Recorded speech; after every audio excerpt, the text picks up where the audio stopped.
बोलो ओम नमः सिद्धिभ्यां, ओम नमः सिद्धिभ्यां, ओम नमः सिद्धिभ्यां।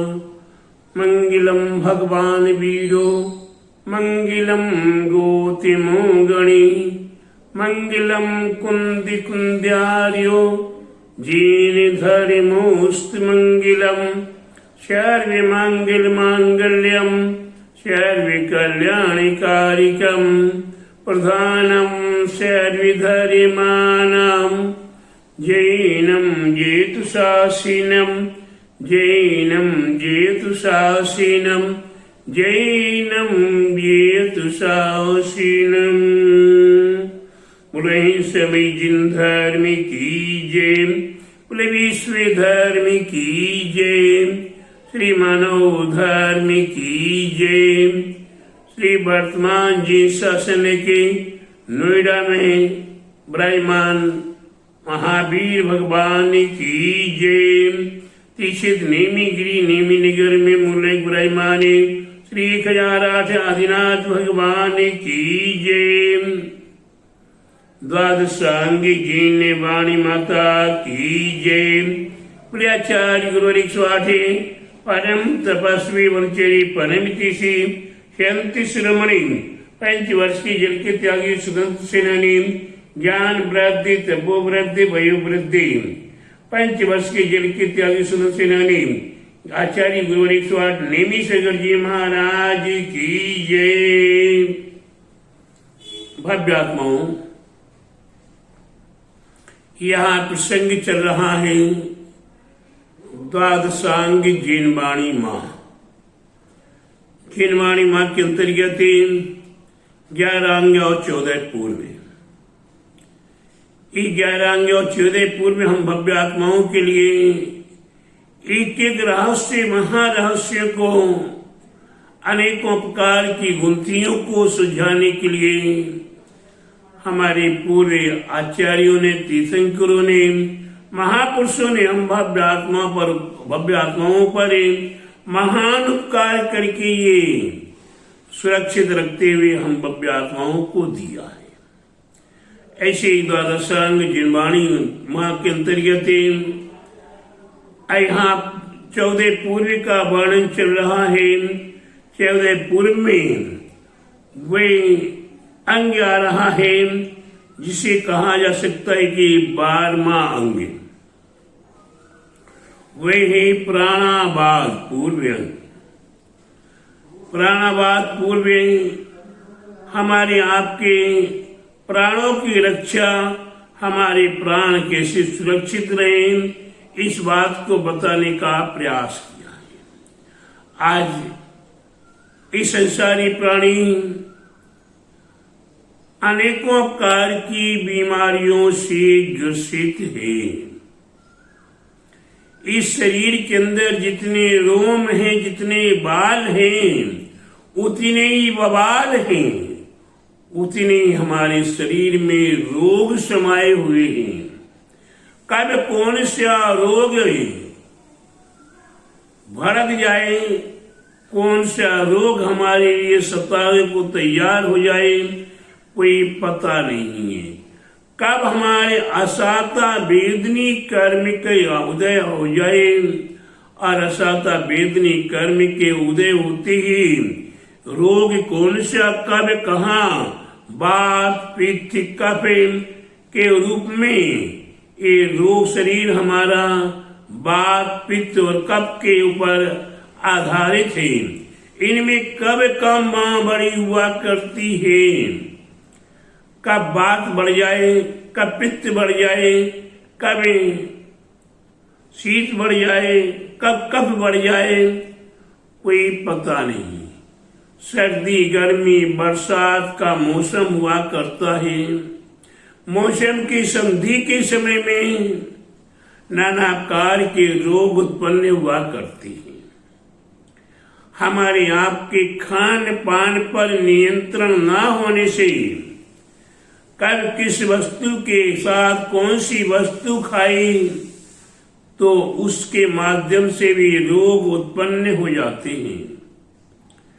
इन सभी बातों पर हमें ज्ञान प्राप्त करना है, ध्यान देना है, तो हमारे आचार्य, हमारे तीर्थंकर, हमारे महापुरुष हैं, हमारे आपके ऊपर उपकार कर रहे हैं कि आप स्वस्थ कैसे रहो, आपका स्वास्थ्य कैसे अच्छा रहे, इस बात को बताने के लिए, आरोग्यता की वृद्धि के लिए आपके लिए ये प्राणावाद पूर्व कितने पदों के माध्यम से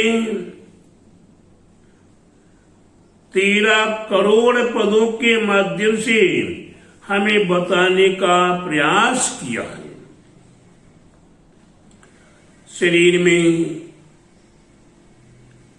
रोग आदि उत्पन्न हुआ करते हैं, जिसे कहते हैं वात पित्त कफ के विकृति के कारण शरीर में रोग उत्पन्न हुआ करते हैं।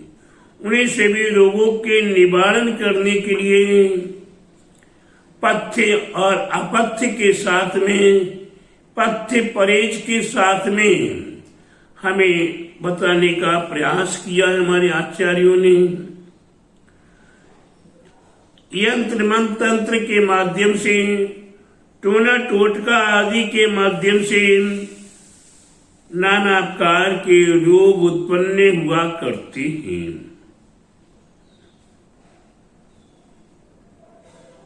मारण, विद्वेषण, विद्वेग आदि नाना प्रकार से तंत्र विद्याएं, मंत्र विद्याएं, यंत्र विद्याएं हुआ करती हैं। दृष्टि दोष आदि हुआ करते हैं, नया दोष आदि हुआ करते हैं, भूत प्रेत आदि हुआ करते हैं। इनके माध्यम से हमारे आपके ऊपर अनेकों प्रकार के रोग आदि उत्पन्न होते हैं। उन्हीं सभी का निदान, उन्हीं सबसे बचने का उपाय, उन्हीं सबसे छुटकारा प्राप्त करने का उपाय अगर हमें प्राप्त होता है तो प्राणावाद पूर्व के माध्यम से प्राप्त होता है। आप देखिए, किसी को कोई टोना टोटका हो जाए, किसी को कोई भूत प्रेत आदि की बाधा हो जाए, किसी को नजर आदि दोष हो जाए, तो खाने की वस्तुएं जो औषधि आदि हुआ करती हैं, आज हमारे सामने 3 प्रकार की औषधि प्राप्त होती हैं। एक एलोपैथिक, जिसे कहते हैं अंग्रेजी दवाई, ये हमारे डॉक्टर लोग बताया करते हैं, जिसके माध्यम से आज चीरा फाड़ी का भी उल्लेख किया जाता है। एक वह है जो होम्योपैथिक है, जिसमें एल्कोहल आदि वस्तुओं का प्रयोग करते हुए औषधि उसके माध्यम से दी जाती हैं। और औषधि के माध्यम से हमारे रोगों का शमन किया जाता है। और उससे उत्कृष्ट पवित्र जो है औषधि है, जिसे कहते हैं आयुर्वेदिक। आयुर्वेद हमारे जड़ से जानने का प्रयास करता है और जड़ से रोगों को निकालने का प्रयास करता है। इस सबसे स्लो औषधि हैं, धीरे धीरे काम करती हैं, लेकिन रोग को पूर्णतया निकालने का प्रयास करती है। अंग्रेजी दवाई तात्कालिक उपाय है, तत्काल में आपको बीमारी में आराम तो मिलता है, आपको आरोग्यता की प्राप्ति तो होती है, लेकिन एक बीमारी दबती है तो दूसरी बीमारी उत्पन्न हो जाती है। आज वही सारे देश में बीमारी चल रही है। आज कोरोना जैसी बीमारी चल रही है, स्वाइन फ्लू जैसी बीमारी चल रही है, फंगस आदि की बीमारी चल रही है। ऐसी बीमारी में प्रकृति भी अपना कर्मण बदलती है। भीषण गर्मी का समय होते हुए बरसात का मौसम हो गया, पानी गिरने लगा, ये और भी बीमारियों को निमंत्रण देने का कारण बना है। ऐसी अवस्था में हम प्रत्येक भव्य आत्माओं के लिए ये प्राणावाद ग्रंथ को जानने की आवश्यकता है। प्राणावाद पूर्व को जानने की आवश्यकता है। हमारे पूज्यपाद आचार्य हुए हैं, पूज्यपाद आचार्य ने के कल्याण कारक ग्रंथ लिखा है। इस कल्याण कारक ग्रंथ में बाघ पिथि कफ से लेकर यानी प्रारंभ भूमिका, कैसी आपको जानना है, कैसी आपको निदान करना है, कैसी आपको परीक्षण करना है और कैसी आपको रोगों को निकाल अलग करना है। इन सब का उल्लेख पंच परमेष्टियों के नाम से, 24 तीर्थंकरों के नाम से कितनी मात्रा कैसी कैसी देनी है, इस सब का उल्लेख कल्याण कारक नाम का ग्रंथ जो हमारे पूज्यपाद आचार्य महाराज ने लिखा हुआ है। इसके उपरांत अनेकों ग्रंथ चरक आदि कवि हुए हैं। आयुर्वेदिक के अच्छे अच्छे महान जानकार हुए हैं। उनने अनेकों ग्रंथ आयुर्वेदिक के संबंध में लिखे हुए हैं। उन आयुर्वेदिक ग्रंथों को अगर हम जान लेते हैं, समझ लेते हैं, तो हमें औषधि की आवश्यकता नहीं। हमारे घर में काली मिर्च, लौंग, सौंठ, पीपल, तुलसी पत्ता, जीरा, धनिया, सौंफ आदि, इनके माध्यम से ही हमारे सामान्य इलाज हो जाते हैं। इनकी कब मात्रा कौन सी लेनी है, कैसी लेनी है, कब लेना है, हमें कौन कौन से महीने में कौन कौन सी चीजें नहीं खानी है, इन सब का उल्लेख क्यों कि हम जैसा खाएंगे वैसा हमारे ऊपर असर करेगा। एक दो लाइन में आपको बताता हूं। कुछ महीनों के नाम है, कुछ वस्तुओं के नाम है। वैसे 12 महीने का नाम 12 वस्तुओं के नाम बताए हैं, लेकिन मैं आपके लिए 2 बातें बताता हूं। क्वार, करेला, कार्तिक दही। क्वार, करेला, कार्तिक दही, मरहो नहीं तो परहो सही। क्वार के महीने में करेला और कार्तिक के महीने में दही, ये अंतिम का छंद है। क्वार, करेला, कार्तिक दही, मरहो नहीं तो परहो सही। क्वार के महीने में करेला खाने से बीमारी उत्पन्न होगी। कार्तिक के महीने में दही खाने से बीमारियां उत्पन्न होंगी। यहां तक भी बीमारी ये बढ़ सकती कि आपकी मृत्यु तक ये हो सकती है।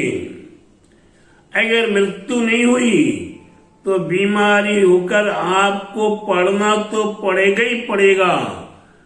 कहा है कि क्वार, करेला, कार्तिक दही, मरहो नहीं तो पर हो सही। अगर मर गए तो बात अलग है, और नहीं मर पाए तो आप बीमार तो अवश्य होकर कुछ दिन के लिए आराम करोगे, पड़े रहोगे। इसलिए प्रत्येक भव्यात्माओं को पथ्य और परहेज के रूप में कब किस समय में कौन सी वस्तु हमें नहीं खानी है, इनके गुण दोषों को जानने का प्रयास करना है। आप तुअर की दाल, जिसे अरहर की दाल भी कहते हैं, उसके साथ अगर आप टमाटर खाएंगे तो आपको वायु रोग बढ़ेगा, गैस बढ़ेगी। भिंडी खाने से आपके लिए शीत प्रकोप हो सकता है।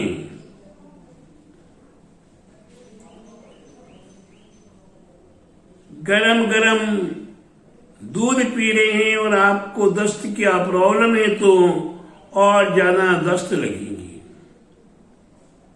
इस सब जानकारी, लौंग गरम है कि ठंडी है, इलायची ठंडी है कि गरम है, ये आपने आज तक नहीं जाना। आपने जान लिया लौंग ठंडी गरम होती है, इलायची ठंडी होती है। लेकिन प्यारे बंधु ध्यान रखिएगा, लौंग गर्म पानी के साथ लोगे तो गर्म होगी और ठंडे के साथ रह लोगे तो ठंडी हो जाएगी। उसी प्रकार से इलायची है, ठंडे पानी के साथ लोगे तो ठंडा काम करेगी, गर्म के साथ कर लो तो गर्म का हो जाएगी। ये वस्तुओं के स्वभाव का जानना भी हमारे लिए स्वास्थ्य लाभ के लिए, आरोग्यता के लिए विशेष है। इसीलिए कहा है कि जैसा खावे अन्न वैसा होगा मन, जैसा पीवे पानी वैसे बोले वाणी। जैसा हम अन्न खाएंगे, जैसी हम वस्तु खाएंगे, जैसा हम यहाँ वहाँ का उल्टा सीधा खाएंगे, हम तल मसाले खाएंगे, हम गरिष्ठ पदार्थ खाएंगे, तो हमारे आप के ऊपर इसका कितना बुरा प्रभाव पड़ता है। इसलिए प्रत्येक भव्य आत्माओं को ध्यान देना है अपने स्वास्थ्य लाभ के लिए। हमारे आचार्यों ने तो हम भव्य आत्माओं के लिए औषधि का उल्लेख तो किया ही किया है, लेकिन विशेष रूप से हमारे जिन सिद्धांत के अंदर 64 प्रकार की रिद्धियां हैं, 8 प्रकार की विशेष रिद्धियां हैं, उनके भेद प्रभेद हैं। 48, 44, 64 हो जाते हैं। उनमें एक रिद्धि है, उसका नाम है सर्वौषधि रिद्धि। 6 प्रकार की औषधि हमारे उसमें सारा उल्लेख आ जाता है।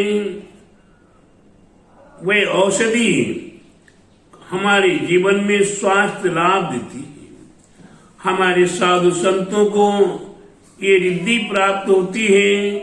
ये साधु संत हमारे नाना प्रकार से नमक, मीठा, तेल, दही आदि का त्याग करते हैं और भी अनेकों प्रकार के त्याग तप आदि करते हैं।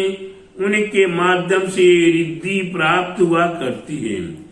इनके शरीर का निकला हुआ पसीना लग जाता है तो रोग दूर हो जाते हैं। अरे इनके शरीर की हवा अगर जहाँ ज्वार भाटा भूकंप महामारी फैल रहा हो और इनके शरीर की स्पर्श होती हुई हवा उस इलाके की ओर पहुंच जाती है तो वहां के रोग शोक संकट बाधाएं दूर हो जाती हैं। तो ये सारा उल्लेख प्राणावाद ग्रंथ के अंदर प्राप्त है। इसको जानने के लिए 13 करोड़ प्रमाण पदों के माध्यम से हमें हमारे तीर्थंकरों ने, आचार्यों ने, महापुरुषों ने हम भव्यात्माओं के उपकार करते हुए ये बताने का प्रकाश किया है। मैं उन महापुरुषों का ऋणी हूँ, उनके लिए कोटि कोटि नमन बंदन है। नमोस्तुते एवं द्वादशांग जिनवाणी माँ को नमोस्तुते। आरती शंकर प्रभु महावीर भगवान की जय। बोले द्वादशांग जिनवाणी माता की जय। बोले आचार्य गुरुवर 108 परम तपस्वी परचरी परमितेशी शांति श्रमणी 5 वर्ष के जल के त्यागी स्वतंत्र सेनानी ज्ञान वृद्धि तपो वृद्धि वय वृद्धि आचार्य श्री स्वाधे नेमी सगर जी महाराज की जय।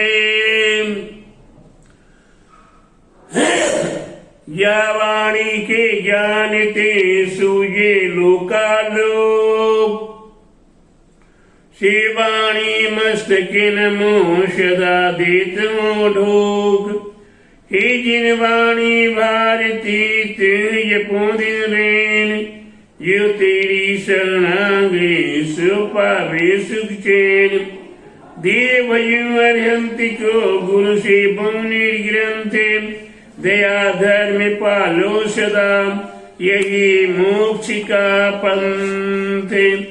सभी नोबाल नमोकार महामंत्र का ध्यान करेंगे।